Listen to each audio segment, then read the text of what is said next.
Hello, this is Luciana Paulise. I'm the author of the book 5S Your Life, and today I will be speaking about how to implement the 5S methodology in hybrid workplaces.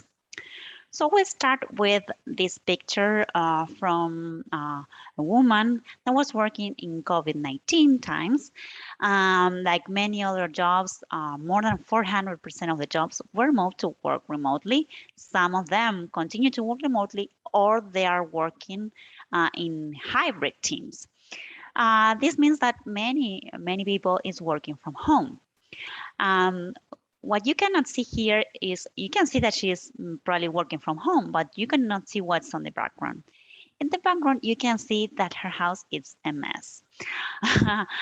She has no pants, there are toys everywhere. This is what caused many people to be burned out.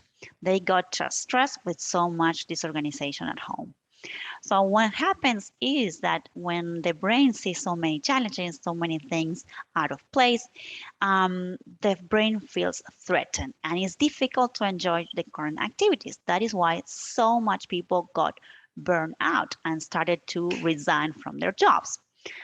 The ideal way of working from the brain is to be in flow, where you have clear goals, the challenges seems attainable, there are stable rules, there is immediate feedback, and there are no distractions. And the same happens in teams, like this school of fish. The fish can self-organized work together as a team when they have the same rules of flow.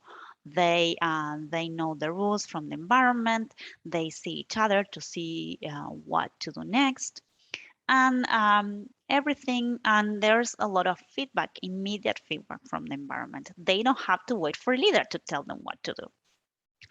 And this self-organization is not only for biological systems; it's also achieved in with people, especially agile teams.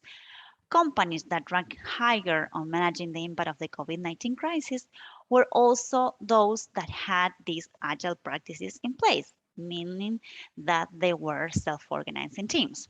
So that's where 5S comes in handy. What is 5S? 5S is a set of habits that drive individual productivity and team self-organization through a lean workplace. More than a tool, it's a culture, a way of working, where everyone knows what to do just by looking at the environment. You can go to a workstation and you know immediately what is out of place or what needs to be done. But this is not only for a physical workplace. It could be online or it could be for someone working from home, like this woman. So you don't have to wait for your mom to tell you what to do.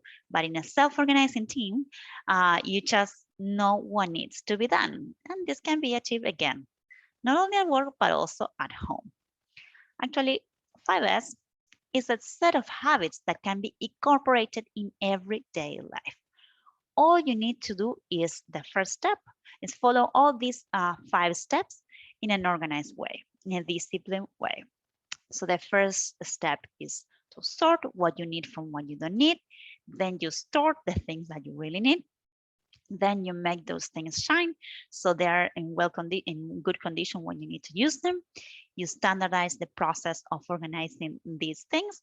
And then self-organize is the last step, which means that everyone in the team will follow the same rules, will respect them no matter what, no matter where they work. So let's get started to see how you can implement each of these steps, both in a manufacturing plant as well as at home or in a digital workplace. So let's start with sorting. The first rule for sorting is to find everything in less than 30 seconds. As you can see in this picture, it's very hard to find everything in less than 30 seconds. So first, what you have to do is separate needed things from unneeded. This is how it looks before, and this is how it looks after implementing 5S. What does it mean when you are working online? Well, what you can do instead of organize things, you can organize tasks. You can prioritize pending tasks, having them in a digital board, as you can see here, Asana or Trello or Sansama. You can have also an online share work in progress folders so that you can see what needs to be done. And you also have to store or delete the documents and emails right away so that you don't store so many emails and so many documents that you don't need.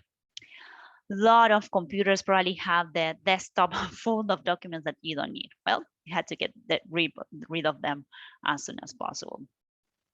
Well, the same happens at home. Maybe you have a lot of forks, things that you don't need. Maybe you have them on your desktop or on your the space that you use for working. Well, you really have to try to have a space where you only have the things that you need to work.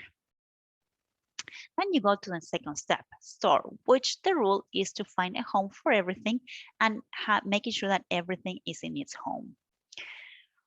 So in a workplace, when you are in a manufacturing place, for example, you would sort and store all the tools in a toolbox and find an inventory so that you can arrange them for ease of use. But when you're working online, what you can do is organize all the needed items in specific home to have them ready to use. But this home could be a folder, a digital folder. So you can use folders and labels in such a way that they are easy to identify and easy to access. Documents, KPIs, and customer data that are required or consulted regularly should be stored in online folders that are easy to access, or shortcuts maybe, should be stored in commonly utilized portals. Virtual documents get lost more frequently than physical documents, so make sure folders are organized and labeled in such a way that they are easy to identify and easy to access. Documents that are only required for legal purposes and are rarely consulted should be stored in separate locations that secure the information.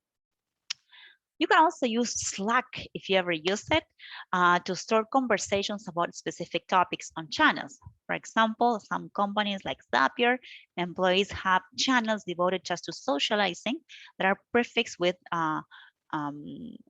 fun. So you have fun art, fun dogs, fun baseball, and that's how they store their conversations so that they can find easier.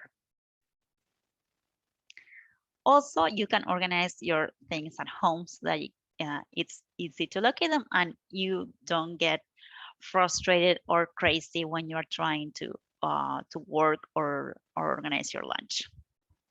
Then the third step is to shine. The rule for shine is to have everything looking like brand new. This is not the case in this manufacturing company, but this is how you can make it look like. Whenever you clean it, you prevent things from getting dirty in the first place. You have less cleaning in the future. Many employees at first complain about shine. Why do they need to do the cleaning if there's someone else that could do that for them? Maybe a cleaning company. But shine is something very useful that every employee should be doing. Because they know exactly what needs to be done. You can set a new level of cleanliness and maintenance to spot hidden problems more easily. This is, in case of the digital computers, you can have computers, phones, and apps have to be adequately and periodically maintained. You can clean the work in progress folder weekly, even if it's online and maybe you have unlimited space, but still you need to remove all the items that you will no longer need. You can use external drives or clouds so that you can store the things that you don't use so often on all these places. You have to maintain the recycle bin clean too and delete all the cookies so that it's easy to navigate on your computer. And also you need to keep the communication channels clean, make it easy and convenient to communicate with your team members. And something else that is done a lot of times in Shine is try to see why is it that something gets dirty. You have to find out the root cause. Well, it's not easy to find the root cause when you're working online, but you can do it with an online tool which is called Miracle, where you can do fishbone diagrams online. You can do this in Teams. You don't need to have the typical flip chart.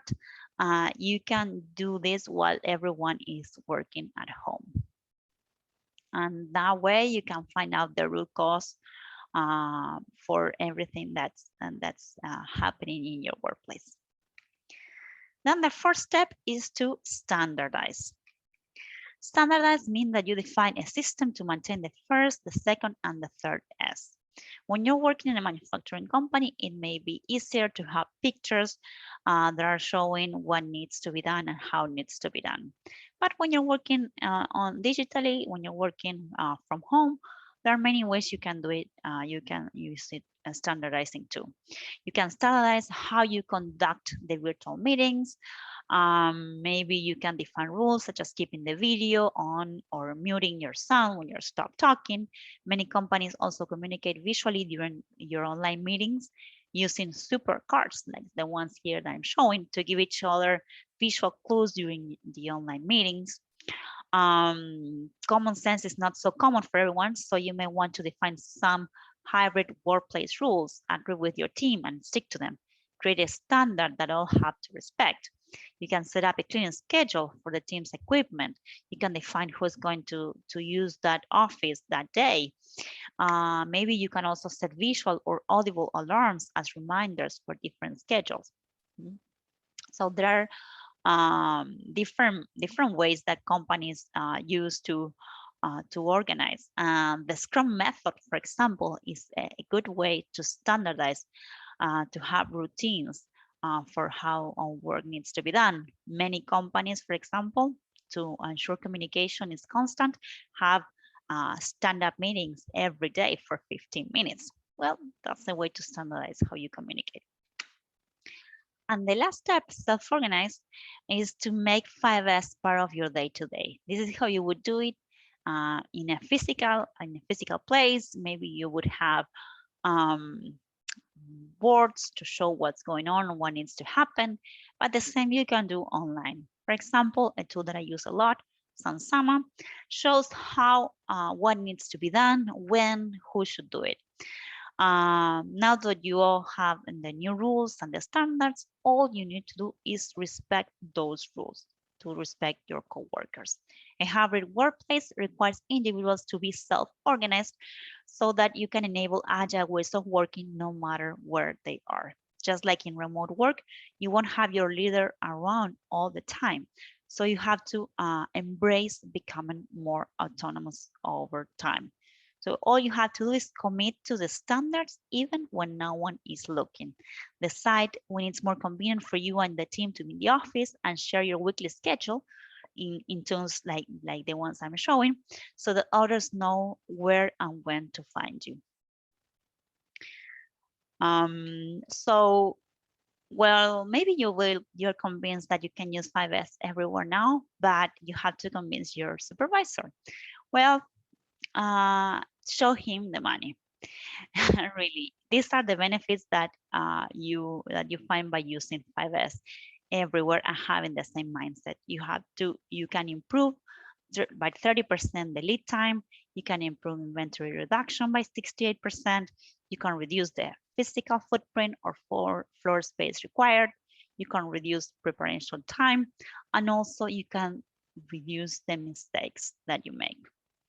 If you see in the hospital, in the healthcare sector, at least 44,000 Americans die each year as a result of medical errors.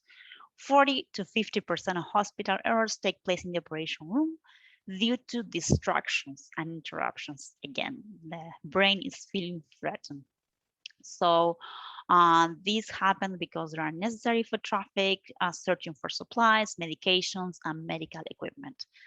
There's usually one distraction every 10 minutes. So, and 81% of them are unnecessary. So this is where 5S comes in handy. In neurosurgery, OR implemented 5S to decrease craniotomy infection rates, and after 5S, the team reduced the inventory by 68%, increased the space available, reduced waste, motion, visual confusion, and distraction. Therefore, the infection rates decreased from 9.9 to 2.6 infections per 100 procedures. That's way below the national benchmark. And don't forget about the soft benefits. With the 5S implementation, you improve morale and team working, you improve communication, of course, at home too.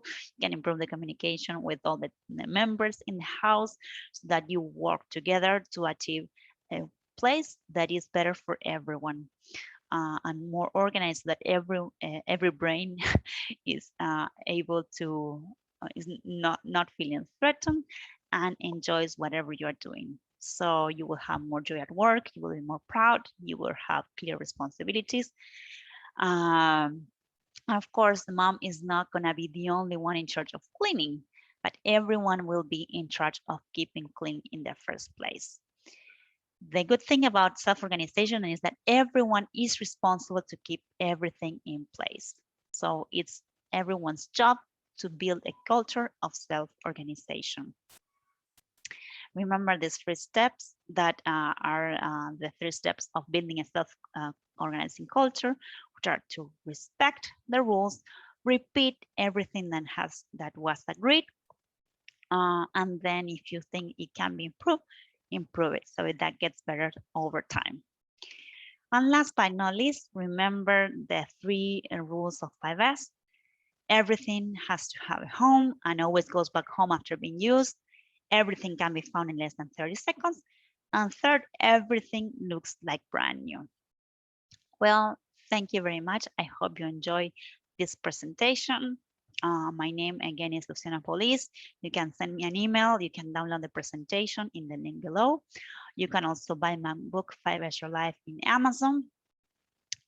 It's available all around the world, in Europe, in Australia, in the US, and Latin America too. And also you can download my app where you can find more courses and more resources to help you in your 5S journey. Thank you very much, and I hope you enjoy. Thank you.